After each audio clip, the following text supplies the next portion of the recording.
Yeah, this is Sterling Sherrill, and this is an article I titled, If a Minister Knocked, How Would You Respond? And we're going to look at email and how to craft subject lines that actually get opened when you send them out to your list.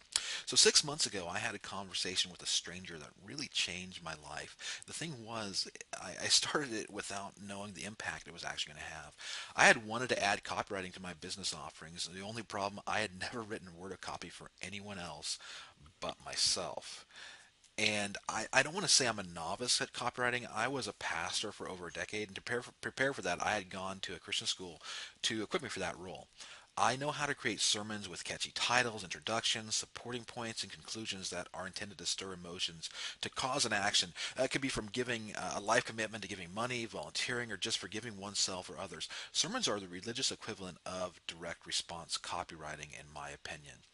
Now, I began to realize how closely crafting sermons, the fancy word for that is homiletics, is to developing good copy.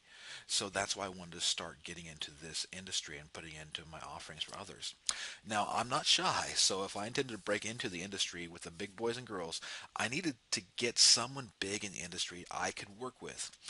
Now, where do you look for prospects if you're trying to break into an industry like this? Well, the best place is always to start with people with who you know who are already writing copy. I realize I have several people, some I know well, others just through online, who are daily sending me email to drive me and others to their sales funnels for their products. But here's the thing, most of the people doing this really stink at it, honest. Want to know how I got my first gig, writing copy? I pulled up people who were sending me copy that was not very good. And how did I determine it was not very good?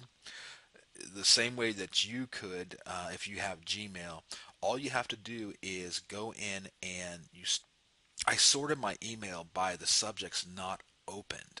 And that's all it took. If it wasn't very good, I obviously wouldn't open it like most people. So here's the first person I sent an offer to and how I convinced to give me a shot at writing copy. I simply copied his outgoing subject lines I got, which were typically weak, and showed how I could tweak to get more opens. Here's the list of the emails. Now tell me which email subject you would be more inclined to open as we read through these. And I'll give you a little bit of context of what his subject was about. Now this is his subject on his email. But why not both? I asked. Watch now. Mine would be My Mom Lied to You Too. And this was about, the subject was about people telling you and your family that money was not equal to happiness, or even could be evil. The love of money is evil. So which is going to get open? My mom lied to you too. It's like, okay, what's that about? But why not both? I asked. They're trying to do that, but that mine I believe was a lot more effective. Now here's another one. His subject line was, "This is your last chance, friend. Read before it's too late," which is a very typical thing you scroll past all the time in your email feed. Mine is, "What Steve Jobs taught me with his dying breath." This was about taking that chance in life because that's what he's trying to convey, and I relayed that to Steve Jobs. And if you don't know, I'm going to make you Google. I'm not going to tell you what Steve Jobs' last words were on his deathbed, but it talks about, taking shots in your life to improve yourself. And that's what Steve Jobs was constantly doing, even when he died. It's a great story there. People who were at his deathbed actually shared his last words, and I would relate that into not just the subject, but the subject line, but the title of that whole thing going through that email. His subject, here's the hard truth. This might hurt a bit. Again, you see that, typical thing we kind of are immune to. Mine was my wild nights with Hawaiian tropic girls. That's going to make you want to stop and open, because he talked about how he was a party promoter in Hawaii and broke, actually not very happy, and wasn't very successful with it. But if you put the Hawaiian tropic girls in there, wild nights, people are going to want to stop and read that more than, here's the hard truth, this might hurt a bit. People don't want that. They don't want a heart to hurt. His subject, you'll never win on the sidelines. And mine was, the one person who destroyed my teenage dreams. And he's talking about, and we could even from his subject, you already know what it's going to be about. It's like, oh, you got to get in the game, blah blah blah.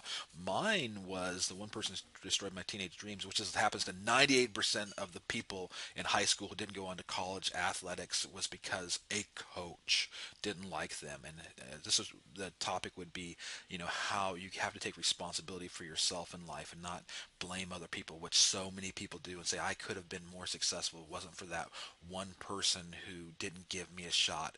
Where you have to go and take your shots and not be on put that on someone else. So that's how I would change that. But I hopefully you see what I'm doing here is, we really want to get people to stop scrolling past their emails and to open them. And all these subject lines are intended to do that a lot more effectively than he was doing, and a lot of what I see a lot of people out there doing with. Do you see how improving your subject lines can make all the difference in getting opened or scrolled past?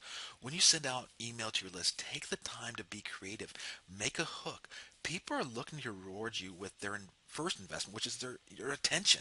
Make sure you sign up for my daily email list on sterlingsherrill.com called Coaching Alchemy. You'll get daily methods, strategy, and tactics to take your coaching, consulting, or freelance business to new heights. Thanks very much.